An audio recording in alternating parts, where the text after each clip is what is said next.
I replaced my cheating husband's personal lubricant with superglue. And honestly, I'd do it again. I know what you're thinking. That's crazy. That's extreme. That's probably illegal. But before you judge me, before you click away thinking I'm some unhinged woman who lost her mind, let me tell you my story.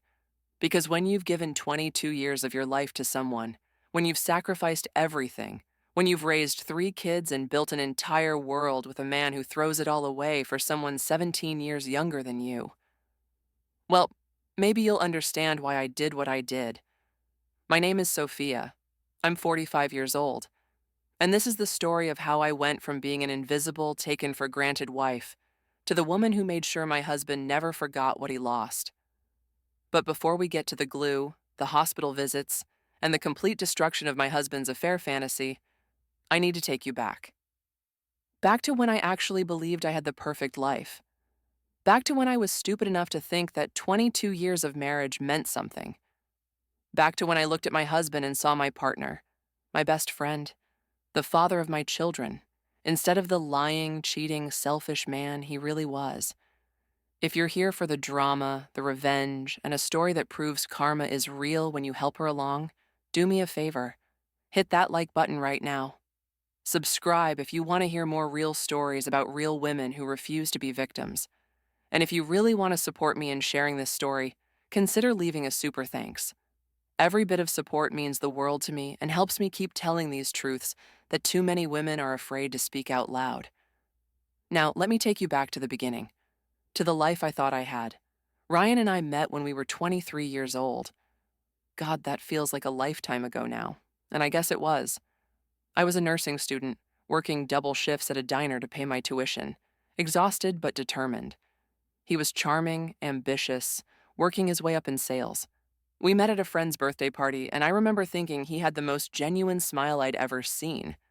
Turns out that smile was just good sales training. But I didn't know that then. We dated for 2 years, and they were good years.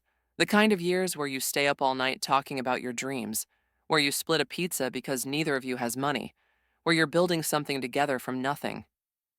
He proposed on my 25th birthday, nothing fancy, just him and me and a ring he'd saved 6 months to buy. I said yes without hesitation. I loved him. I really did. We got married 3 months later in a small ceremony with close friends and family.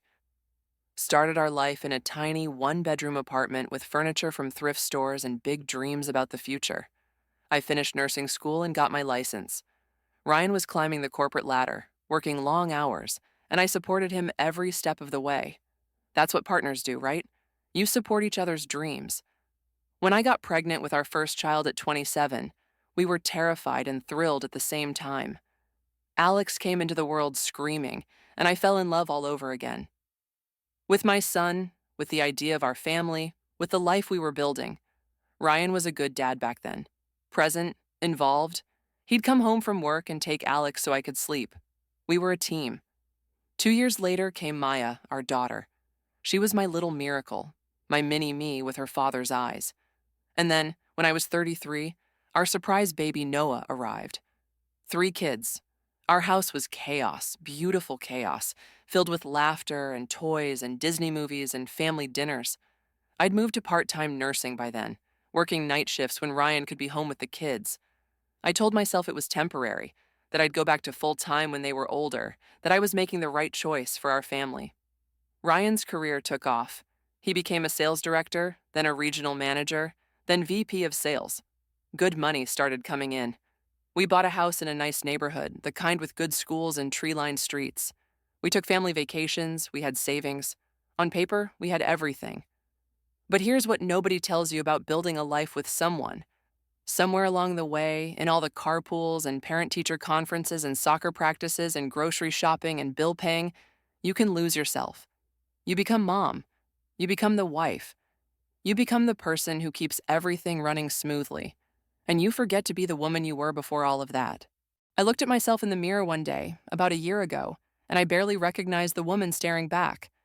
44 years old, tired eyes, hair I hadn't had time to properly style in weeks, wearing yoga pants I'd never actually done yoga in. When had I stopped caring? Or more accurately, when had I stopped having time to care?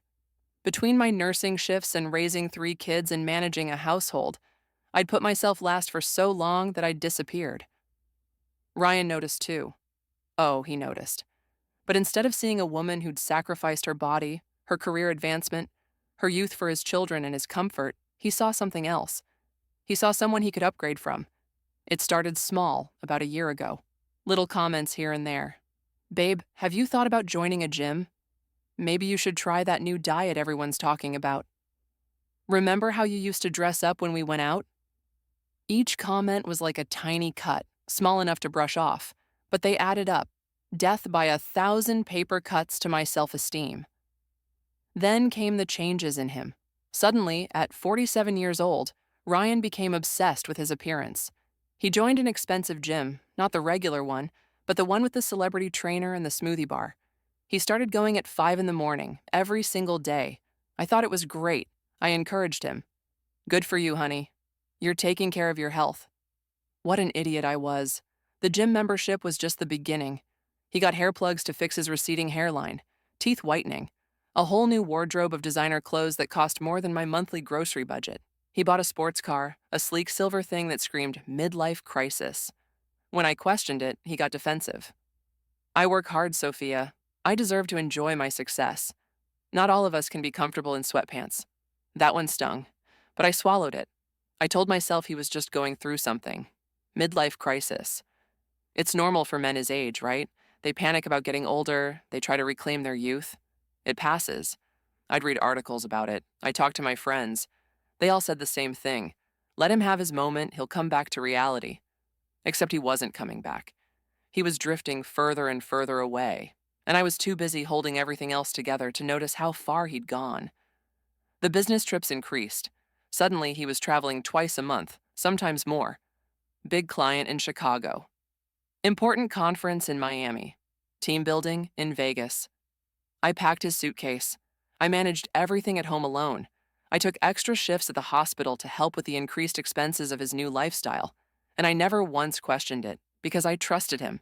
22 years of marriage, 3 kids, a whole life built together. Of course, I trusted him. He started coming home late from work, claiming drinks with clients, important networking dinners. His phone became permanently glued to his hand, always face down on the table. When it buzzed, he'd snatch it up like it was a bomb about to explode. Just work stuff, he'd say, not meeting my eyes. The intimacy between us dried up. Oh, he'd make excuses. Tired from travel, stressed about a big account, too much on his mind. And I believed him, because what else was I supposed to think? We'd been married over 2 decades. Things slow down. Life gets in the way. That's normal, right? But then there were the nights I'd reach for him, wanting to feel close to my husband, wanting to remember what it felt like to be wanted, and he'd pull away. Actually pull away from me like I was disgusting. I'm exhausted, Sophia. Not tonight. And I'd lie there in the dark, feeling like I was 45 and already invisible, like I'd somehow become undesirable, unlovable, just by aging and being a mother and being a wife. My friends started noticing things before I did. We'd go out for our monthly girls' night, and Sarah would say, "Is Ryan okay?" He seemed weird when I saw him at the store. Linda would mention, "I saw Ryan downtown last week. He was all dressed up. Must have been a work thing. They were trying to tell me something without telling me." Looking back now, I realized they suspected before I did. They just didn't know how to say it. The worst part? I started to believe his subtle criticisms were true. Maybe I had let myself go. Maybe I wasn't exciting anymore. Maybe after 3 kids and 22 years, I was boring. Maybe I deserved to be treated like I was invisible. Maybe at 45, my best years were behind me, and I should just be grateful he stayed. That's what he wanted me to think. That's what he was conditioning me to believe. Because if I believed I was worthless, I'd never question why he was pulling away. I'd blame myself instead of looking at what he was actually doing. Our oldest, Alex, was away at college. He was 20, building his own life, and I was so proud of him. Maya was 17, a senior in high school, already looking at colleges. And Noah was 14, right in that awkward middle school phase. My babies were growing up. The nest was emptying. And I think Ryan saw that as his opportunity, his chance to start over, his chance to trade in his old life for a new one. I remember the last normal family dinner we had before everything exploded. It was a Sunday, and I'd cooked Ryan's favorite meal. Maya was telling us about her college applications. Noah was showing us a video game he'd beaten, and Ryan sat there, checking his phone every few minutes, barely engaged, clearly somewhere else in his mind. I looked at him across the table and felt this wave of sadness. When had we become strangers living in the same house? When had he stopped seeing me? When had I become just the mother of his children, the person who kept his household running, instead of the woman he'd promised to love forever? I had no idea that at that very moment, he was texting another woman, planning his next trip to see her, counting down the days until he could be with her instead of us. I had no idea that everything I thought was real was actually a carefully constructed lie. But I was about to find out, and when I did, the invisible, taken for granted 45-year-old wife he'd been trying to discard, she was going to make sure he regretted every single lie. The truth came to me through my daughter's tears, and that might be the part I'll never forgive Ryan for. Not just that he cheated, not just that he lied, but that he was so careless, so arrogant, so stupid that our 17-year-old daughter had to see it first. It was a Saturday afternoon. I'd just gotten home from a 12-hour shift at the hospital. I was exhausted. My feet were killing me, and all I wanted was a hot shower and maybe a glass of wine. Maya was supposed to be at the mall with her friends, just normal teenage stuff, shopping for homecoming dresses. Ryan was allegedly at the office catching up on paperwork. Noah was at a friend's house. The house was quiet when I walked in, which should have been my first clue that something was wrong. I found Maya in her room, curled up on her bed, sobbing. Not the dramatic teenage crying over some boy or friend drama. This was different. This was the kind of crying that comes from somewhere deep and broken, the kind that makes your whole body shake. My nurse instincts kicked in immediately. I rushed to her side, checking her over, my mind racing through terrible possibilities. Was she hurt? Had something happened to her? Baby, what's wrong? Talk to me. Are you okay? I was stroking her hair, trying to get her to look at me, my heart pounding in my chest. She looked up at me with red, swollen eyes, and I'll never forget what she said. Mom, I saw Dad. At the mall. With a woman. My first thought, and I'm embarrassed to admit this now, was relief. Not another woman like that. Maybe a colleague, maybe a friend. Honey, Dad knows lots of women from work. It's okay. But Maya shook her head violently. No, Mom. You don't understand. They were holding hands. They were kissing. Like, really kissing. And she was young, Mom. Like, really young. And Dad saw me. He looked right at me, and he looked scared, and then he just walked away with her. He pretended he didn't see me. The world stopped spinning. I felt like someone had reached into my chest and squeezed my heart until it stopped beating. I couldn't breathe. I couldn't think. My 17-year-old daughter was looking at me with such pain, such confusion, such betrayal in her eyes, and I had to be strong for her even though I was shattering into a million pieces inside. Are you sure? It was a stupid question. Of course she was sure, but my brain couldn't process it. 22 years, 3 children, a whole life. He wouldn't. He couldn't. Mom, I'm sure. She had her arms around him. They were laughing. He was looking at her the way he used to look at you in old photos. I wanted to throw up. I just ran.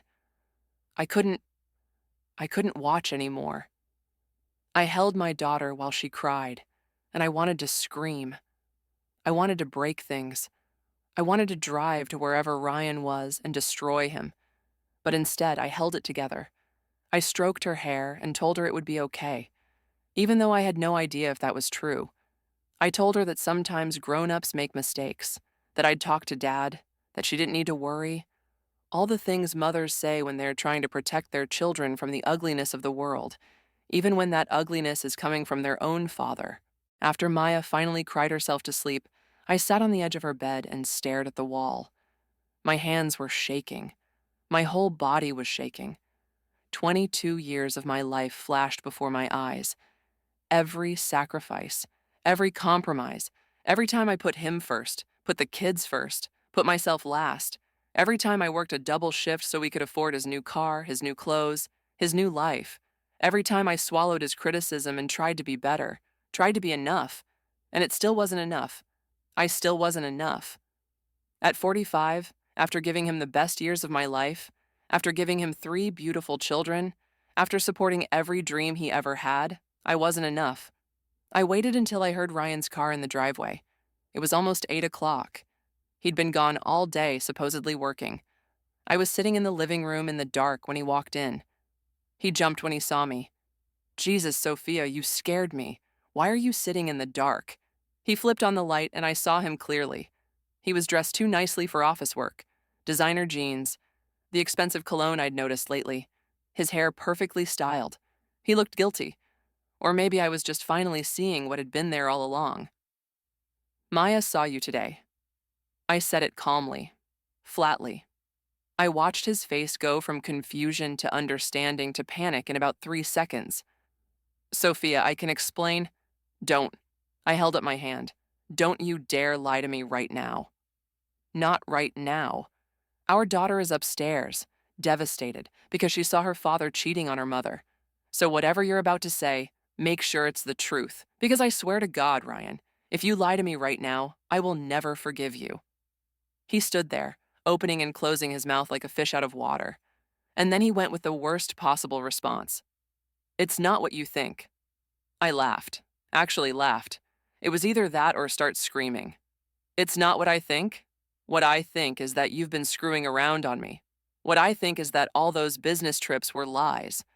What I think is that you've been treating me like garbage for months to justify whatever you're doing. So please, tell me, what is it really?" He couldn't even look at me. "Can we not do this right now?" "I'm tired. We can talk tomorrow." "No, we're doing this now. Who is she?" "It's complicated. Uncomplicate it." He ran his hands through his hair, that gesture he always did when he was stressed. "Her name is Amber. She works in marketing. We met at a conference last year. It just happened." It just happened. I repeated his words slowly. 14 months of business trips and lies and making me feel like I'm crazy, like I'm not good enough, and it just happened. You know what else just happens, Ryan? Car accidents, spilling coffee. Those things just happen. Affairs? Those take effort. Those take planning. Those take looking your wife in the eyes every single day and choosing to lie. "I never meant to hurt you." "Oh, well, as long as you never meant to. That makes it all okay then." The sarcasm was dripping from every word. "How old is she, Ryan?" He hesitated. "Does that matter?" "How old is she?" 28. 28. She was 28 years old. I was 45. 17 years. She was 17 years younger than me. She was barely older than our son Alex. The number hit me like a physical blow. "Get out." My voice was deadly calm now. "Get out of this house right now. Sleep somewhere else tonight. I can't even look at you. Sophia, come on. Get out." He left. Actually left. Didn't fight, didn't beg, just grabbed his keys and walked out. And I sat there in that empty living room and finally let myself fall apart. I cried so hard I thought I might be sick. 22 years. Gone. Just like that.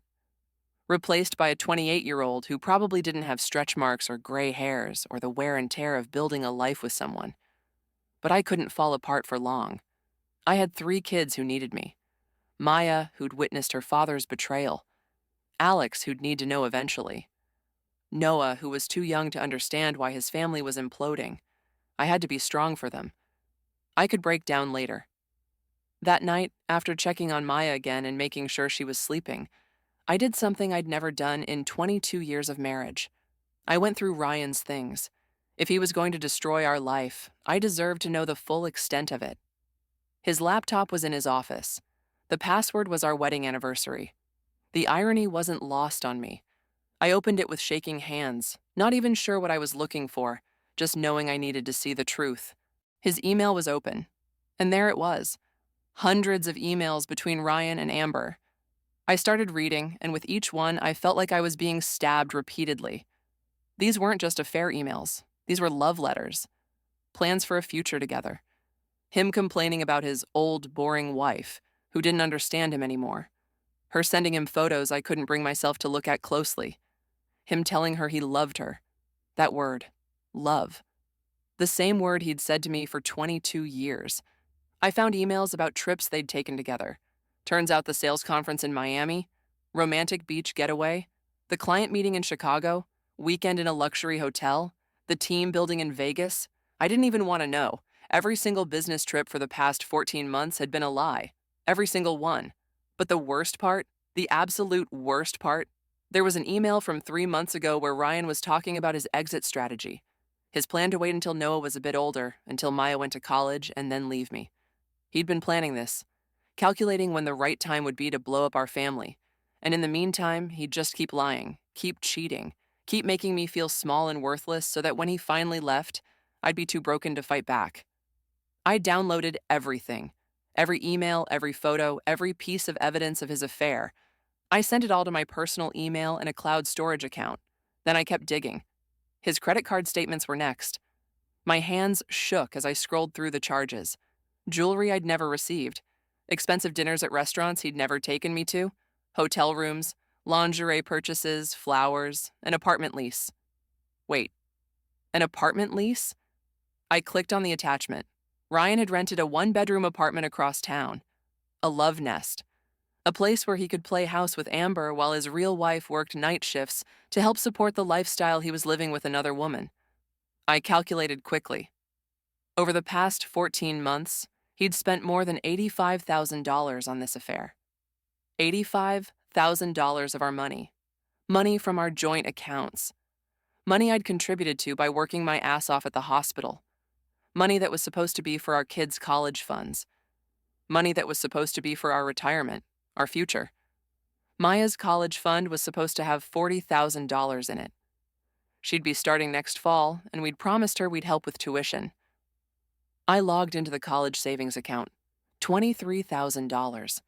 He'd taken $17,000 from our daughter's education to fund his affair. Our daughter. The same daughter who'd had to witness him cheating today and came home sobbing. I wanted to throw the laptop across the room. I wanted to scream until my voice gave out. I wanted to find Ryan and I don't even know what. But I couldn't. I had to think. I had to be smart. I had to protect my kids and protect myself. I grabbed my phone and started taking photos of everything. Bank statements, credit card bills, emails, text messages I found on the family phone account records. Everything. I documented every single piece of evidence of his affair and his financial betrayal. Then I found Amber's social media. It wasn't hard. She had everything public. 28 years old, beautiful in that effortless young way I'd never be again, working in marketing for a tech company. And there, splashed all over her Instagram, were photos from the past year. Photos that matched exactly with Ryan's business trips. The Miami beach I'd seen in his hotel booking. The Chicago skyline from the Magnificent Mile. Even a Vegas show I recognized from his expense report. She'd tagged the locations, but not him. Smart enough to avoid completely obvious evidence. But I could see his reflection in some photos. His hand in others. A couple's shadows. They'd been so careful, and yet so careless. Or maybe just so arrogant they thought they'd never get caught. I looked at her life.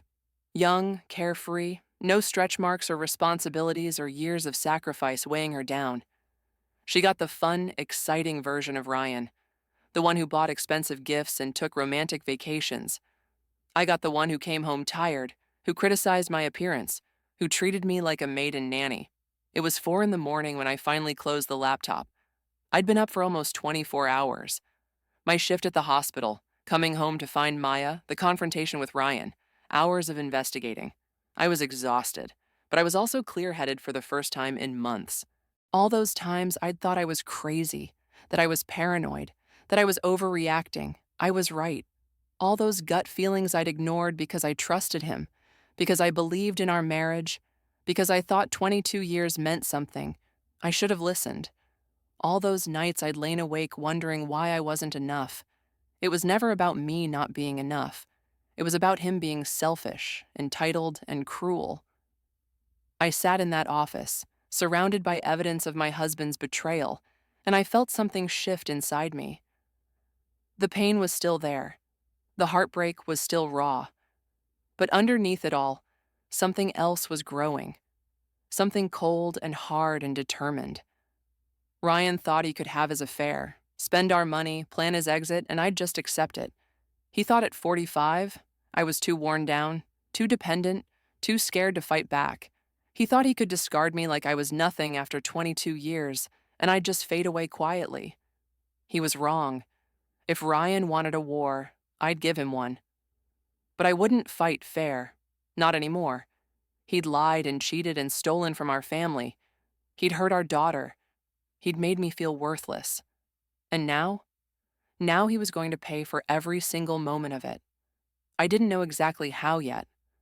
But as I sat there in the early morning darkness, looking at photos of my husband with another woman, something became crystal clear. He wanted to play games? Fine. But he was about to learn that you don't betray a woman who's survived childbirth 3 times, who works 12-hour nursing shifts, who's held a family together for over 2 decades. You don't underestimate a 45-year-old woman who has nothing left to lose. The game was on, and I was going to win. The morning after I discovered everything, I woke up on the couch in Ryan's office. My neck was stiff, my eyes were swollen from crying, and for about 3 seconds, I wondered if it had all been a nightmare. Then I saw the laptop still open on the desk, Amber's smiling face frozen on the screen, and reality crashed back down on me. I heard footsteps upstairs. The kids were waking up. It was Sunday morning. Normally I'd make pancakes, we'd have a lazy family breakfast, normal life things. But nothing was normal anymore, and I had no idea how to pretend it was. Maya came downstairs first. She looked as rough as I felt. "Is Dad here?" Her voice was small, scared. "No, baby. He stayed somewhere else last night. Come here." I pulled her into a hug and held her tight. "I'm so sorry you had to see what you saw yesterday. That wasn't fair to you. None of this is your fault, okay? None of it." "Are you guys getting divorced?" She was crying again, and it broke my heart. "I don't know yet, sweetheart. But whatever happens, you, Alex, and Noah are my priority. Always. We're going to be okay." I was saying it to convince myself as much as she. Noah came down next, oblivious to the storm that had just destroyed our family. "Where's Dad?" "I thought we were going to play basketball today." I looked at my 14-year-old son, still so young in so many ways, and I wanted to shield him from all of this. But I couldn't. "Dad had to deal with some work stuff. It'll just be us today, okay?" The day dragged by in a haze. I was running on autopilot, making meals nobody ate, doing laundry, normal Sunday things while my brain was spinning with questions, pain, rage, and something else. Something calculating. Ryan texted me around noon. "Can we talk? I'm sorry. Please." I stared at that message for a long time. Sorry. He was sorry. Like sorry fixed 14 months of lies. Like sorry brought back the $85,000 he'd spent on another woman. Like sorry healed the image burned into our daughter's brain of her father kissing someone who wasn't her mother. I didn't respond. Let him sweat. Let him wonder. I had thinking to do. That evening, after the kids were in bed, I called my 2 best friends. Sarah and Linda had been with me through everything. My pregnancy scares, my career struggles, my doubts, my triumphs. If anyone would understand, it was them. Emergency girls' night, my place, now, bring wine. That's all I had to say. They showed up within 30 minutes, took one look at my face, and Sarah immediately opened a bottle. What did he do? I told them everything. Maya seeing him at the mall, the confrontation, the laptop deep dive, the affair with Amber, the money he'd stolen from Maya's college fund, the apartment, the exit strategy.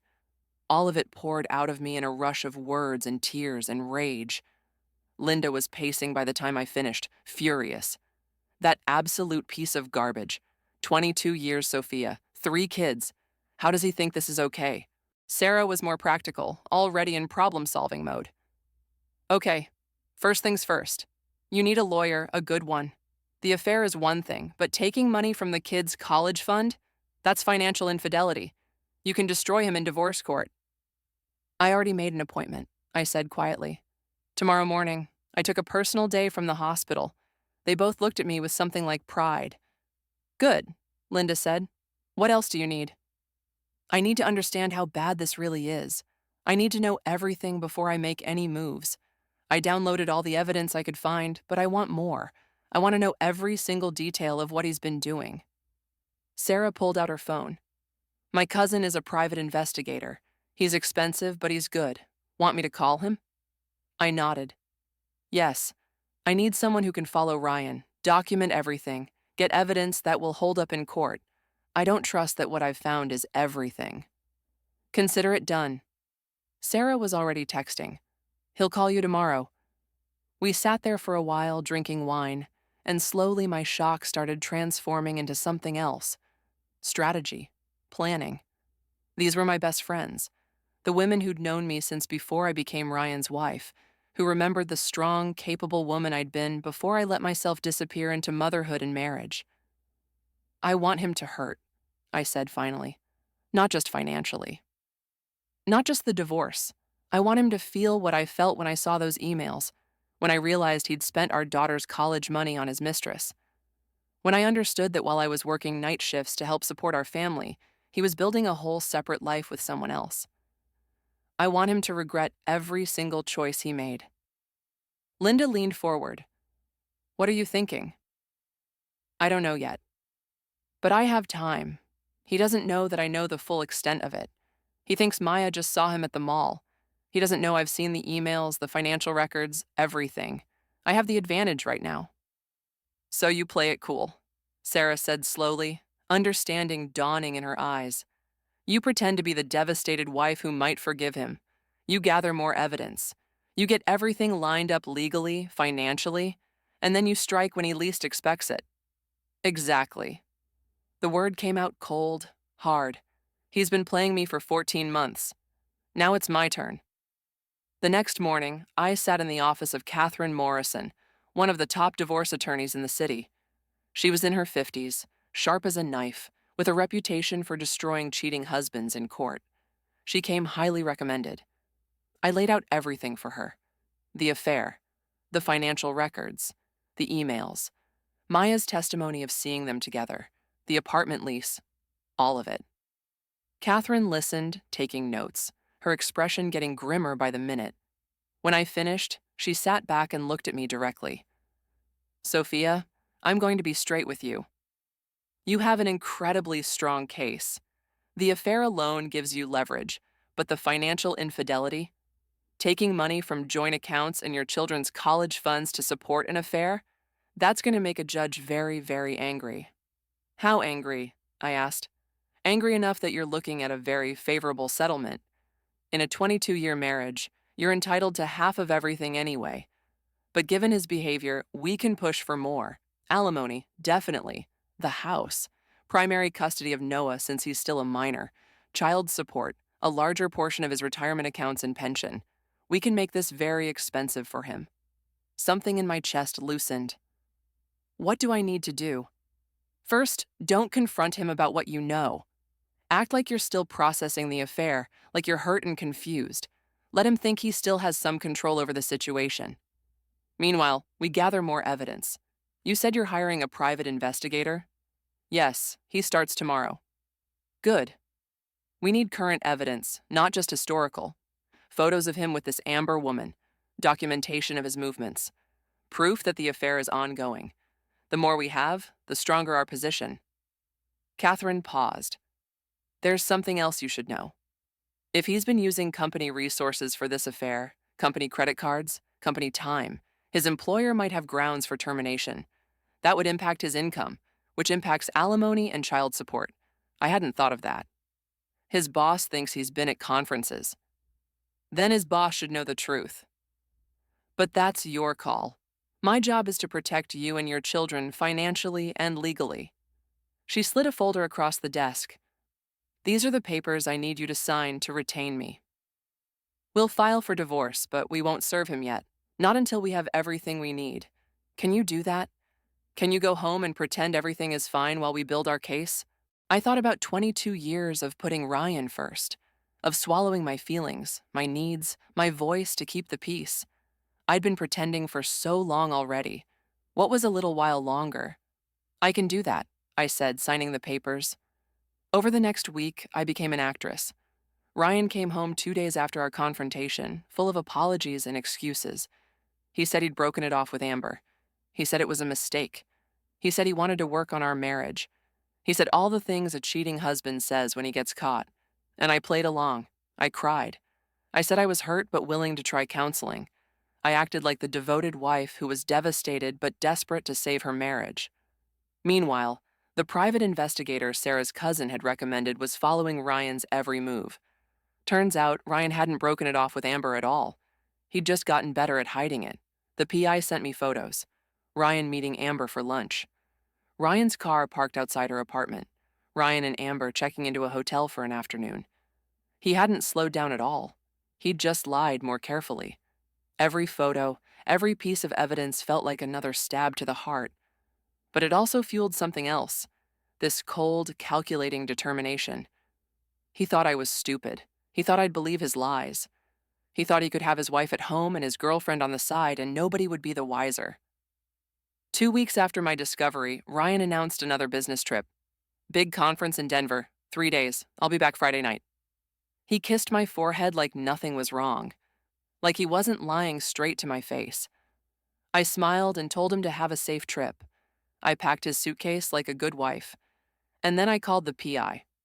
Follow him. I want to know where he's really going, who he's meeting, everything. The PI called me 6 hours later. He's not in Denver. He's at the Ritz-Carlton downtown, checked in with the same woman from the previous surveillance. They booked a suite.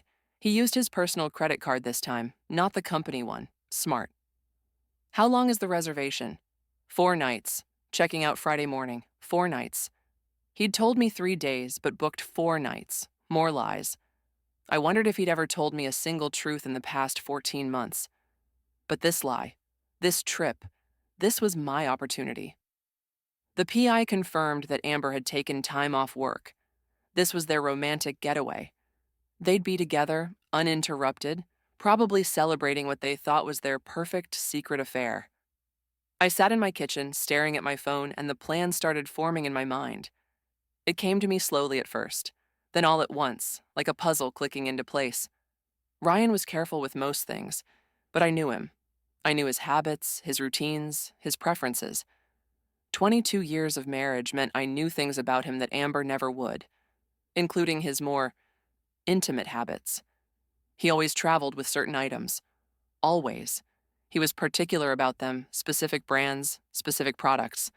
And he'd be using them this weekend with Amber, in that hotel suite, celebrating what he thought was his perfect double life. The idea was dark, maybe too dark, maybe crazy. But as I sat there, thinking about my daughter's tears, about the college money he'd stolen, about 14 months of lies and betrayal, about being made to feel worthless at 45, something inside me decided that crazy was exactly what this situation called for. I called Linda. I need your help with something, and you're going to think I've lost my mind. Try me, she said. Ryan's going on a trip this weekend. A romantic getaway with Amber that he thinks I don't know about, and I'm going to make sure it's a weekend they never forget. But I need supplies, and I need someone to tell me I'm not actually insane. There was a pause. Then Linda laughed. Not a happy laugh, a dark, vengeful laugh. Oh, this is going to be good. What do you need? I told her my plan, the whole thing. When I finished, there was silence on the other end of the line. Sophia, Linda said finally, that is absolutely insane. It's probably illegal. It could go very, very wrong. My heart sank. You're right. It's too much. I'm not finished, Linda interrupted. It's insane and possibly illegal and could go wrong.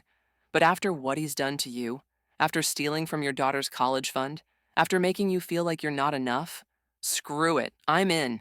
When do we go shopping? Sarah was harder to convince. When I told her, she went pale. Sophia, you could get arrested. This is assault. This is -- quote. This is justice, I said firmly. The legal system will give me money, sure. The divorce will hurt him financially. But this will make him understand, just for one moment, what it feels like to have your whole world explode, to have something you thought was safe turn into a nightmare, to feel betrayed and humiliated and powerless. Sarah looked at me for a long moment. Then she sighed. Okay, but we're doing this smart. Cash only. Different stores.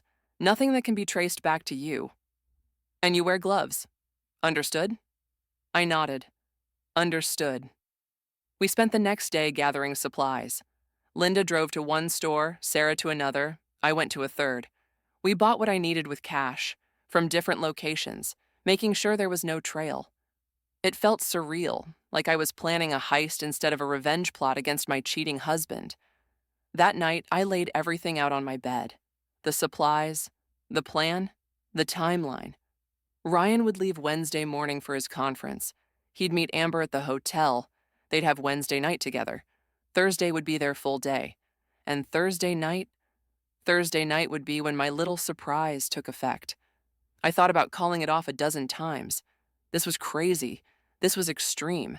This could backfire spectacularly.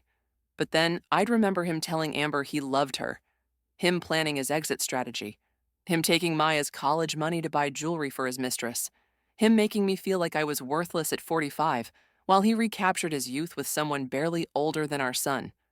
Number. He'd made his choices. Now he'd live with the consequences. Wednesday morning came. Ryan was excited, I could tell, even though he was trying to hide it. He kissed me goodbye, told me he loved me. That lie was getting easier for him to tell, and headed out with his suitcase. The suitcase I'd packed. The suitcase with my little surprise hidden inside, perfectly positioned, perfectly planned. I watched him drive away and felt nothing but cold determination. The game was in motion. There was no turning back now. And you know what? I didn't want to turn back. For the first time in 14 months, maybe for the first time in years, I felt powerful. Not invisible. Not worthless. Not like the 45-year-old wife who'd been discarded. I felt like the woman who was about to teach her cheating husband the most expensive lesson of his life. Let the games begin. Wednesday morning felt surreal. I stood in the doorway watching Ryan load his suitcase into his car, the same suitcase I'd carefully packed the night before, the same suitcase that now contained a ticking time bomb of consequences he couldn't even imagine. I'll call you when I land, he said, kissing my cheek. The lie rolled off his tongue so easily now. There was no flight, there was no conference, there was just a hotel room 20 minutes away and a 28-year-old woman waiting for him. Be safe, I said, smiling, playing the role of the trusting wife one more time. The moment his car disappeared around the corner, I pulled out my phone. The private investigator was already in position near the hotel. He just left. Confirm when he checks in. 25 minutes later, my phone buzzed. A text with a photo. Ryan's car in the hotel parking garage. Another photo 10 minutes after that. Ryan and Amber in the lobby, his arm around her waist, both of them laughing. They looked so happy, so carefree, like they didn't have a worry in the world. My hand tightened around the phone. Let them enjoy it.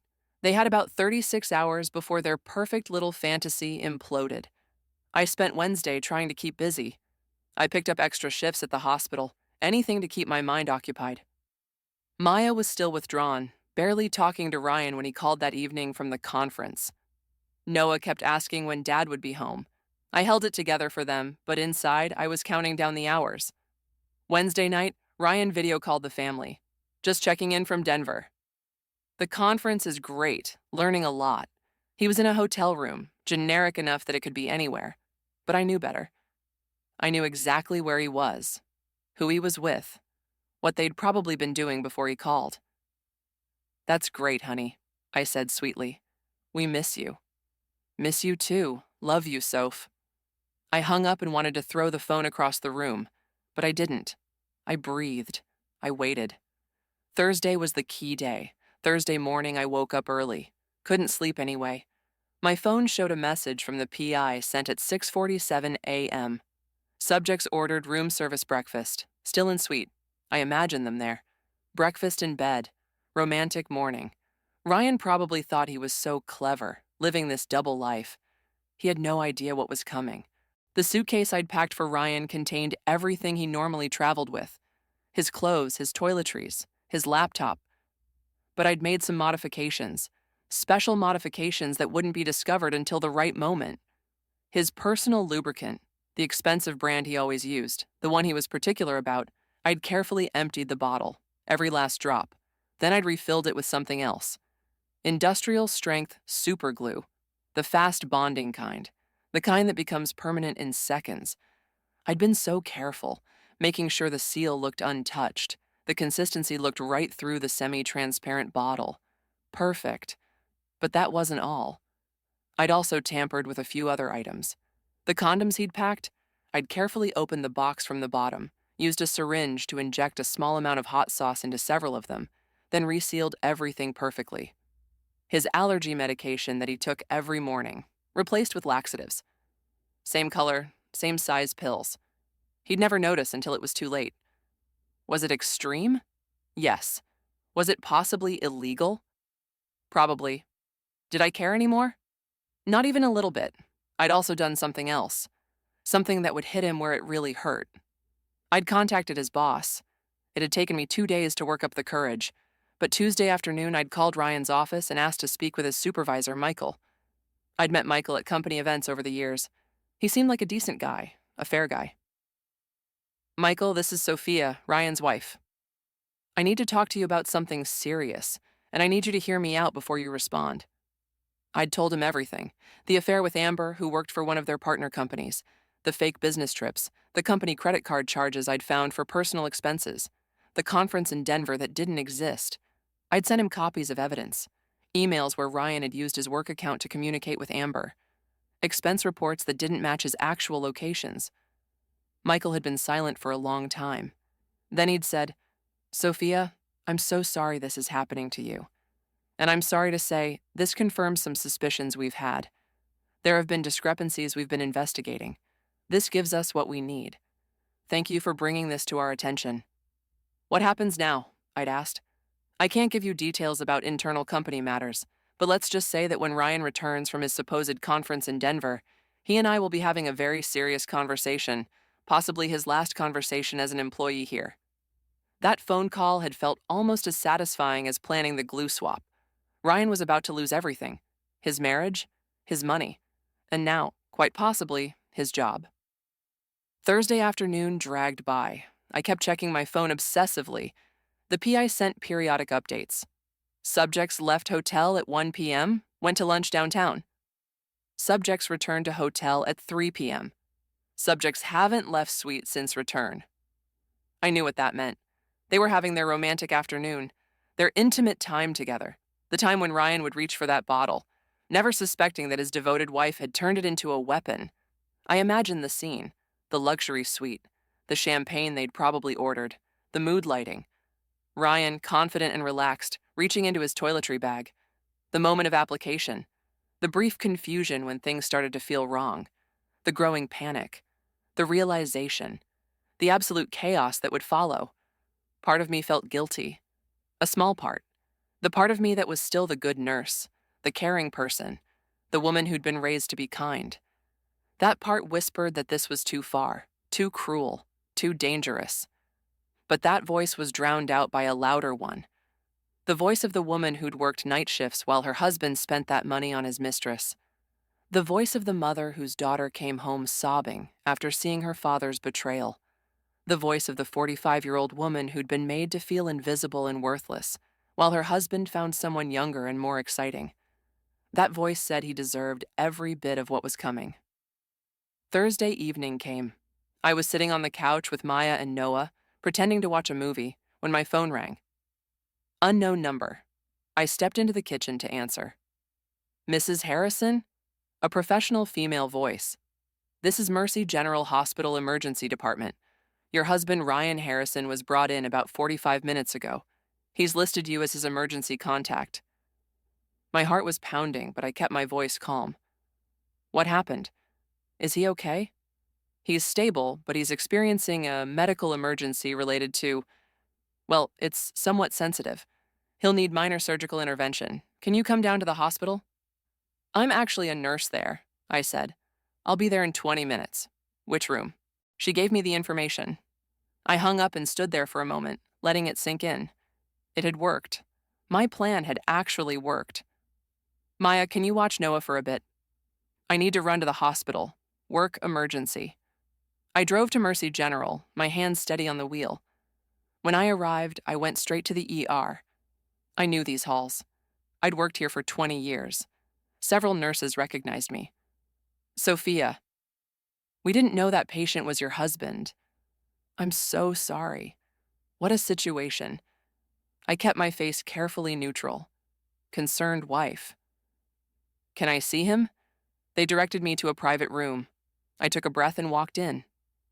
Ryan was there, lying on the bed in a hospital gown, his face a mixture of pain, humiliation, and absolute terror. And in the chair next to him, looking equally traumatized, was Amber. Young, beautiful Amber, with tears streaming down her face and terror in her eyes.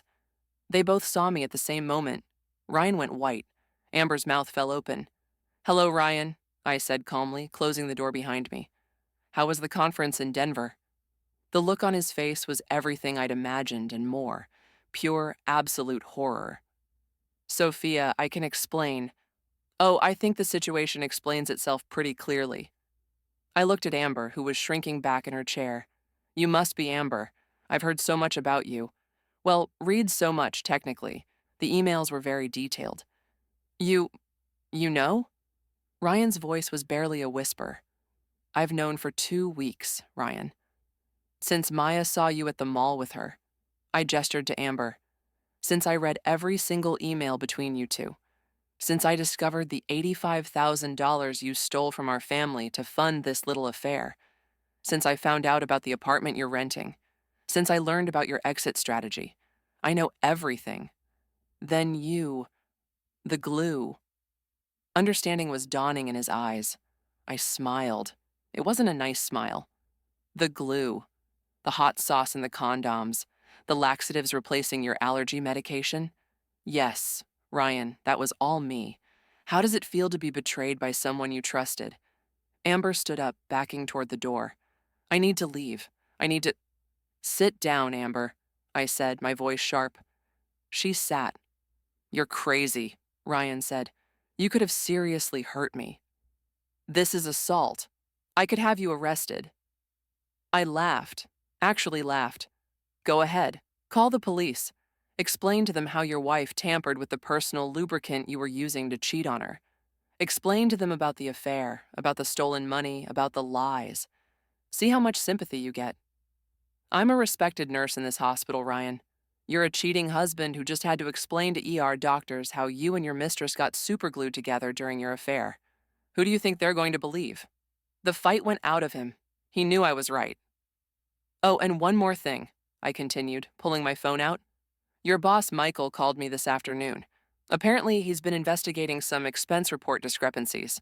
When I provided him with evidence of your fake business trips and misuse of company resources, he was very interested. He'll be waiting to meet with you when you get back. If you still have a job by the end of that meeting, I'll be shocked." Ryan's face crumbled. Everything was falling apart for him all at once, and he could see it happening.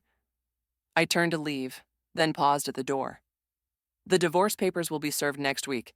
My lawyer says I have an excellent case. 22 years of marriage, 3 kids, financial infidelity, and adultery. I'm going to take you for everything, Ryan. The house, the retirement accounts, alimony, child support. Everything. You wanted to trade me in for a younger model? I hope she was worth it." I walked out of that hospital room with my head held high, leaving behind 2 people whose perfect affair had just become their worst nightmare. And I didn't feel guilty at all. I didn't go straight home after leaving the hospital. I couldn't. The adrenaline was still coursing through my veins. My hands were shaking, and I needed a minute to process what had just happened. I sat in my car in the hospital parking lot and finally let myself feel everything. The satisfaction, the vindication, the lingering pain underneath it all. And then I cried. Not sad tears. Release tears. 22 years of holding things in, of being the good wife, of putting everyone else first, all coming out in one gasping, messy breakdown in a hospital parking lot. My phone rang. It was Linda. "Well?" "What happened?" I told her everything. The hospital, Ryan's face, Amber's terror, the confrontation. By the time I finished, Linda was laughing so hard she was crying. "Sophia, you're my hero, seriously. You're every woman's hero right now. I don't feel like a hero, I admitted. I feel like I just burned down my entire life. No, Linda said firmly. You burned down the life Ryan built on lies. Your real life starts now. Come over. Sarah's already here. We're waiting for you. I spent that night with my best friends, drinking wine and processing everything. They'd printed out a banner that said, "Welcome to your new life," and hung it in Linda's living room. It was ridiculous and perfect and exactly what I needed. What happens now? Sarah asked. Now the real war begins, I said. The legal one. The one where I make sure my kids and I are protected. The next morning, Ryan called. I let it go to voicemail. He called 6 more times. Finally, I answered. Sophia, please, we need to talk. I'm still at the hospital. They're keeping me overnight for observation. Please come back. Please. Why would I do that, Ryan? Because I'm your husband. Because we have 22 years together. Because I made a mistake and I'm sorry. Please, Sophia, don't do this. Don't do what? Don't hold you accountable for your choices? Don't protect myself and our children from your lies? You made this bed, Ryan. Now you get to lie in it, alone. What about the kids? You're going to tell them? You're going to destroy their image of their father? That made me angry, really angry. I didn't destroy anything, Ryan. You did. Maya already knows. She saw you, remember? And Alex and Noah deserve to know the truth, too. Age-appropriate versions, but the truth nonetheless. You don't get to play the victim here. I'll fight the divorce, he threatened. I'll fight for custody. With what money, Ryan? You're about to lose your job. You've spent $85,000 of our savings on your affair. My lawyer has documented everything. Every email, every expense, every lie. You want to fight? Go ahead. But I promise you, the only thing you'll accomplish is making this more expensive for yourself. I hung up. He didn't call back. Ryan was released from the hospital Friday afternoon. He went straight to the hotel to get his things and found that Amber had already checked out. He called her.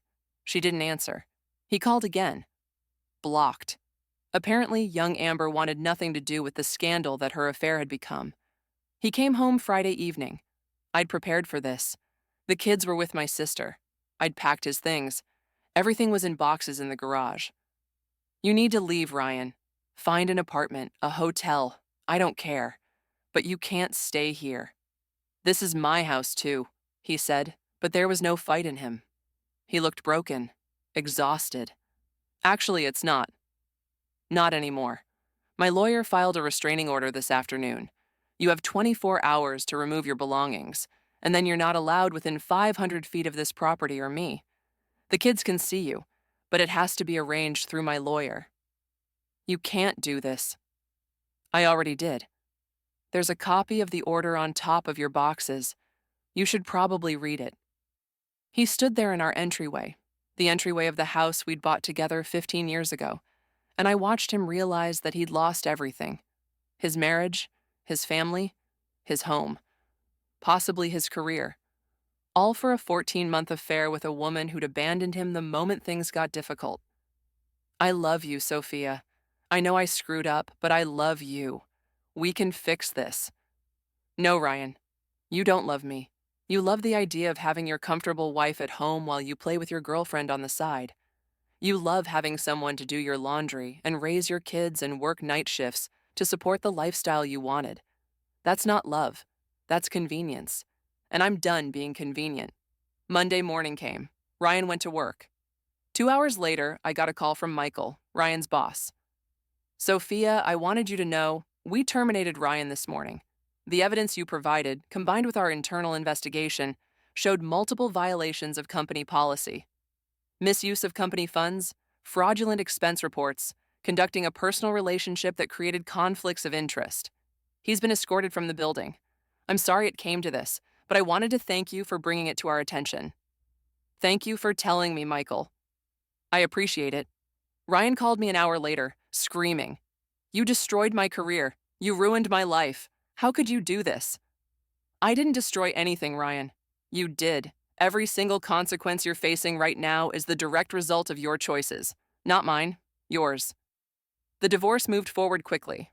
Ryan tried to fight it at first, But his lawyer took one look at the evidence Catherine had compiled and advised him to settle.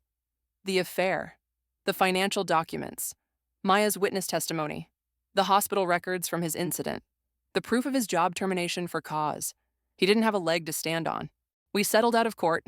I got the house, 70% of his retirement accounts and pension, full custody of Noah with supervised visitation for Ryan. Ryan had to pay child support for Noah and contribute to all 3 kids' college funds, replacing what he'd stolen plus additional amounts. Alimony for 10 years. He was devastated financially, but Catherine had warned him it could have been much worse if we'd gone to trial. "Your husband is getting off easy," she told me. "If the judge had seen all this evidence in court, especially the part about stealing from your daughter's college fund, he would have eviscerated him." The kids handled it differently. Alex, my oldest, was furious with his father. They didn't speak for months. Maya was hurt and confused, but she was also angry. She'd seen the affair firsthand, and that image had traumatized her. She started therapy, which helped. Noah was the hardest. At 14, he didn't fully understand why his family was falling apart. He blamed me at first, which hurt more than I can describe. But over time, as he got older and understood more, he began to see the truth. Ryan moved into a studio apartment across town.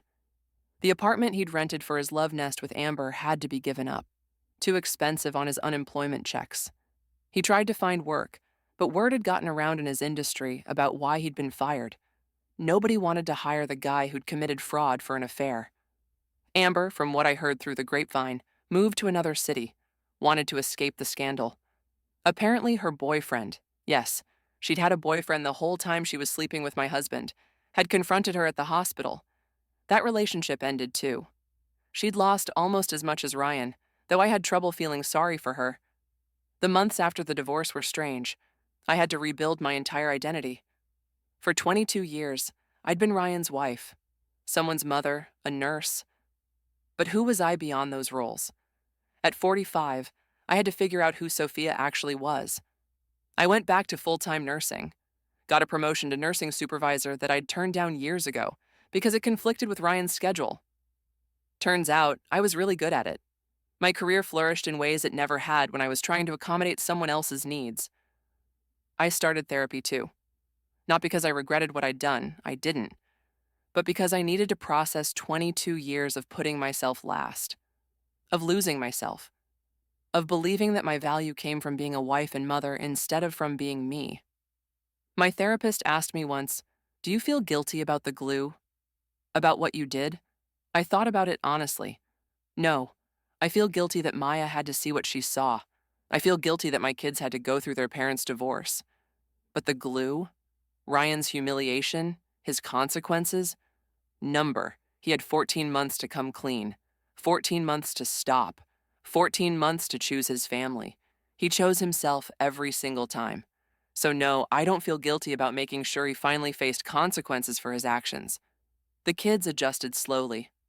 Alex remained distant from Ryan, though they eventually started talking again. Maya started college, fully funded now, thanks to the divorce settlement, and she thrived. Noah split his time between houses and slowly began to understand that the divorce wasn't about him, wasn't his fault, and that both his parents loved him, even if they couldn't be together. 6 months after the divorce was finalized, I went on my first date in over 23 years. His name was Thomas. He was a doctor at the hospital, 52 years old, divorced with 2 grown kids. He'd asked me out 3 times before I finally said yes. We went to dinner. Nothing fancy, just a local Italian place. And you know what? I had fun. I laughed. I felt attractive for the first time in years. Not because Thomas made me feel that way, though he was wonderful, but because I'd finally started to see myself as valuable again. "You have this light about you," Thomas said over dessert. "This strength. It's incredibly attractive." I smiled. I fought for this light. I almost lost it completely. We dated casually for a few months. No pressure, no expectations. Just 2 adults enjoying each other's company. It was refreshing, easy. Everything my marriage to Ryan hadn't been for years. Ryan, meanwhile, was struggling. He'd found a job finally, but it paid half what he'd been making before. He was bitter, angry. He tried to turn the kids against me, telling them I'd ruined his life, that I was vindictive and cruel. But the kids were old enough to see through his manipulation. They'd watched him lie for months. They knew who'd destroyed the family. 1 year after the divorce, I ran into Ryan at Noah's school event. We had to sit together for our son's presentation. It was awkward, tense. After it was over, as we walked to our cars, Ryan stopped me. "I see you're dating someone," he said. There was something in his voice. Regret, maybe. Loss. "I am." "He's a good man." I was a good man once. Wasn't I? I looked at my ex-husband. He'd aged in the past year. The stress had taken its toll. He looked older than 49, tired, defeated. "You were," I said honestly. "But then you made choices that changed who you were. You chose an affair over your family. You chose lies over honesty. You chose yourself over everyone else. Those choices have consequences, Ryan. That's what you're living with now. Not my revenge. Your consequences." "Do you hate me?" he asked. I thought about it. "No, I don't hate you. I don't really feel anything for you anymore. And that's probably the saddest part. 22 years of marriage, and now I feel nothing when I look at you. You made yourself irrelevant in my life." He nodded slowly, and I saw tears in his eyes. "I'm sorry, Sophia. For all of it. I know it doesn't mean anything now, but I am sorry. I hope you mean that. I hope you learn from this. I hope you become a better man, if not for me, then for our kids." I paused. "But Ryan, my forgiveness isn't something you get to have. I've moved on. You should too." I walked away from him that day and felt lighter than I had in years. Now, sitting here 18 months after I swapped that lubricant, I can tell you that my life isn't perfect. Single parenting is hard. My kids still have moments where they struggle with the divorce. Money is tighter than it was. I have bad days where I wonder if I'll ever fully trust someone again. But I also know this. I'm not invisible anymore. I'm not worthless. At 46 years old, I'm not past my prime or used up or any of the things Ryan made me feel. I'm strong. I'm capable. I'm valuable. And I refuse to ever let anyone make me forget that again. The glue was just glue. A petty act of revenge that made me feel powerful for a moment. But the real revenge, the real victory, that came from rebuilding myself, from remembering who I was before I lost myself in being someone's wife, from teaching my daughter that women don't have to accept betrayal with grace and silence, from showing my sons what it looks like when someone stands up for themselves. So if you're watching this and you're in a situation where someone is making you feel less than, where you're being lied to or cheated on or made to feel invisible, hear me. You are not crazy. You are not overreacting. You're not too old or too used up or too anything. You deserve honesty. You deserve respect. You deserve someone who chooses you every single day. And if they're not choosing you, choose yourself. Fight for yourself. Even if it's scary. Even if it means burning down the life you thought you had to build the one you deserve. Before I go, if this story resonated with you, hit that like button. Subscribe for more real stories about real people surviving real betrayals. Drop a comment telling me your story. I read every single one. And if you want to support this channel and help me keep sharing these stories, consider leaving a super thanks. Every bit of support means everything. My name is Sophia. I'm 46 years old, and I'm just getting started. Thank you for listening to my story. And remember, never let anyone make you feel invisible. You're worth so much more than that.